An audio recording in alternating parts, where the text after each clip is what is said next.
Good morning बच्चों। आज हम पढ़ेंगे वाष्पन की प्रक्रिया के बारे में।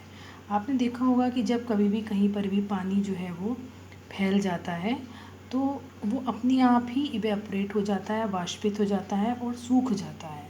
तो ये जो प्रक्रिया होती है उसे ही हम क्या कहते हैं, वाष्पन कहते हैं। यानी कि वाष्पीकरण या वाष्पन वह प्रक्रिया है जिसके द्वारा कोई द्रव अपने क्वथनांक से भी कम ताप पर वाष्प में परिवर्तित हो जाता है, या वायुमंडल से ऊष्मा लेकर द्रव की खुली सतह से जो कण होते हैं पदार्थ के वो वाष्प में बदल जाते हैं। यानी कि पानी जो द्रव है उसके कण जो हैं स्वतः ऊष्मा ग्रहण करके वायुमंडल से अपनी गैसीय अवस्था को प्राप्त हो जाते हैं। तो ये क्रिया वाष्पन कहलाती है। फिर है कि वाष्पन की दर या वाष्पीकरण की दर किन कारकों पर निर्भर करती है। जैसे कि द्रव की खुली सतह पर अगर हम एक गिलास में पानी रख दें और उसको वाष्पित करने के लिए छोड़ दें और एक गिलास पानी हम ज़मीन पे फैला दें तो हम देखेंगे तो जो पानी ज़मीन पे फैला हुआ है उसकी सतह अधिक होने के कारण उसमें वाष्पन की क्रिया अधिक होती है, वो जल्दी वाष्पीकृत होता है, बजाय कि जो पानी उतना ही पानी अगर हमने गिलास में रखा हुआ है तो वो बहुत देर में वाष्पित होता है। यानी कि वाष्पीकरण की दर जो है, यानी कि वाष्पीकरण की क्रिया अधिक तब होगी जितनी कि द्रव की खुली सतह ज़्यादा होगी। ऐसे ही ताप बढ़ाने पर अगर हम अधिक ताप कर देंगे, देखा होगा आपने गर्मियों में पानी जल्दी सूख जाता है।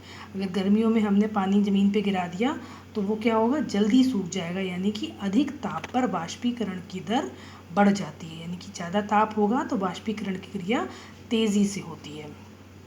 आर्द्रता, आर्द्रता किसे कहते हैं। देखा होगा कि आजकल ह्यूमिडिटी क्या है, बहुत कम है। यानी कि हमारे जो वायुमंडल में जलवाष्प की मात्रा है वो काफ़ी कम है। इस कारण से गर्मियों में क्या होता है, वाष्पन बहुत तीव्रता से होता है, बहुत तेज़ी से होता है। तो वायुमंडल में अगर आर्द्रता की कमी होगी, आर्द्रता मीन्स क्या हुआ, जल वाष्प की उपलब्धता वायु में जल वाष्प कितनी मात्रा में उपस्थित है, इसे हम क्या बोलते हैं, आर्द्रता बोलते हैं। बरसात में आर्द्रता बहुत अधिक होती है, इसीलिए बरसात में कपड़े देर से सूखते हैं, लेकिन गर्मियों में कपड़े तेज़ी से सूखते हैं क्योंकि वायुमंडल में जल वाष्प की मात्रा बहुत कम होती है। तो वायुमंडल में उपस्थित आर्द्रता या नमी कम होने पर वाष्पीकरण अधिक होता है। यानी कि गर्मियों में वाष्पीकरण अधिक होगा। अगला है वायु की गति। अगर वायु तेज़ चल रही है तो कपड़े आपने देखा होगा बहुत जल्दी सूख जाते हैं। तो जब वायु की गति अधिक होती है तो जल वाष्प क्या होता है, तो उस स्थान से दूर ले जाई जाती है, और जब जल वाष्प उस स्थान से उसके आसपास से हट जाएगी, दूर हट जाएगी, तो उसके आसपास के वातावरण में क्या हो जाएगा, जल वाष्प की कमी हो जाएगी और वाष्पन की दर बढ़ जाएगी।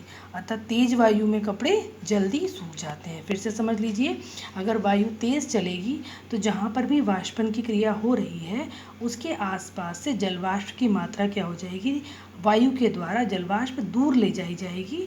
तो वहाँ पर जलवाष्प की जो आर्द्रता है वो कम रहेगी, और इस वजह से वायु जो है, वायु की तेज़ गति के कारण वाष्पन ज़्यादा हो जाएगा।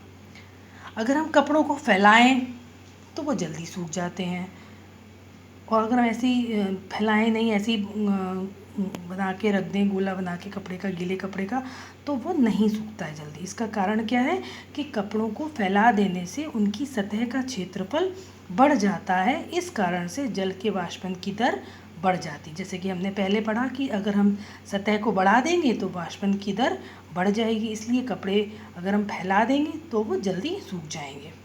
ऐसे ही एक क्वेश्चन आता है कि वाष्पन की गुप्त ऊष्मा किसे कहते हैं।